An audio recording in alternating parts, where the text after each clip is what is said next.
ইতিহাসে আমরা দেখতে পাই, কোনো স্বৈরাচার শাসকের পতন হলে তার সারা জীবনের কুকীর্তির কথা বেরিয়ে আসে। ৫ই আগস্ট শেখ হাসিনা যখন দেশ থেকে পালিয়ে যায়, এরপর থেকে তার নানান অপকর্মের ছবি সাধারণ মানুষের সামনে বেরিয়ে আসতে শুরু করেছে। রাজনৈতিকভাবে ভিন্ন মতাদর্শের মানুষদেরকে দমন করার জন্য আওয়ামী লীগ শাসনামলে বহু মানুষকে গুম করা হয়। গুম হওয়া মানুষদেরকে যে কারাগারে রাখা হতো, সেই কারাগারের ছদ্মনামই হচ্ছে আয়নাঘর। আজকের ভিডিওতে আমরা সেই বিভীষিকাময় আয়নাঘর সম্পর্কেই জানব। বিভিন্ন মাধ্যমে জানা যায়, শেখ হাসিনার কিছু আস্থাভাজন সেনা কর্মকর্তাদের দ্বারাই আয়নাঘর পরিচালিত হতো। বাংলাদেশ প্রতিরক্ষা বাহিনীর গোয়েন্দা সংস্থা হিসেবে কাজ করে ডিজিএফআই।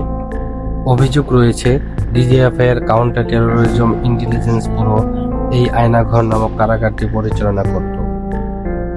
2022 সালে নেত্র নিউজ নামে সুইডেন ভিত্তিক এক সংবাদ মাধ্যমে এই কারাগারের কথা উঠে আসলে মানুষ সর্বপ্রথম আয়নাঘর সম্পর্কে জানতে পারে।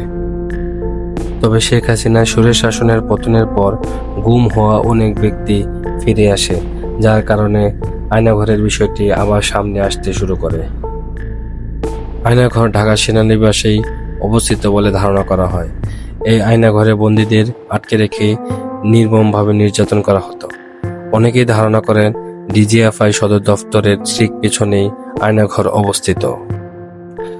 আয়নাঘরে আটক থাকা এক সেনা কর্মকর্তা বলেন, আগে এই জায়গাটি জয়েন্ট ইন্টারোগেশন সেল নামে পরিচিত ছিল।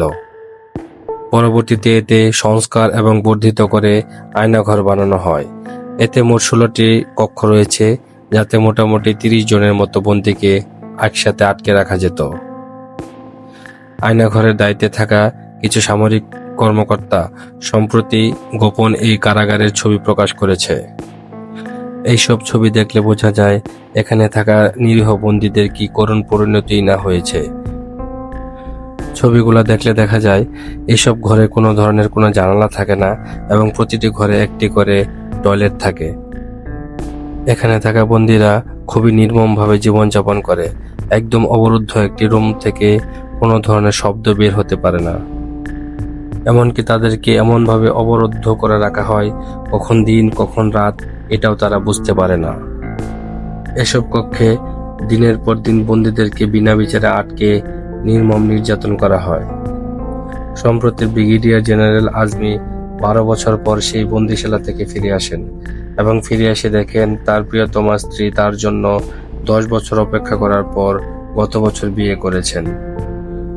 আয়নাঘরের দেয়ালে খোদাই করে লেখা এমন শত শত হৃদয় বিদারক ঘটনা খুঁজে পাওয়া যায়। এই দীর্ঘ সময়টিতে এই আয়নাঘরে কি পরিমাণ লোককে আটকে রেখে নির্মম নির্যাতন করা হয়েছে তার সঠিক তথ্য এখনো পাওয়া যায়নি। আয়নাঘরে নির্মম নির্যাতন সইতে না পেরে অনেক বন্দী চাইতো তাদেরকে যেন যাবজ্জীবন কারাদণ্ড দেয়া হয়, তারপরেও তারা আয়নাঘর থেকে মুক্তি চাইত। অভিযোগ রয়েছে, ডিজিএফআই এর কিছু অসৎ কর্মকর্তা স্বৈরাচার হাসিনার কাছ থেকে অসৎ সুবিধা নেয়ার জন্য এইসব কর্মকাণ্ড করেছে। আওয়ামী লীগ সরকার ক্ষমতায় থাকা অবস্থায় এই ধরনের অমানবিক ও বিচার বহির্ভূত হত্যাকাণ্ড বারবারই অস্বীকার করে এসেছে। তবে স্বৈরাচার হাসিনার পতনের পর একে একে সব সামনে আসতে শুরু করেছে।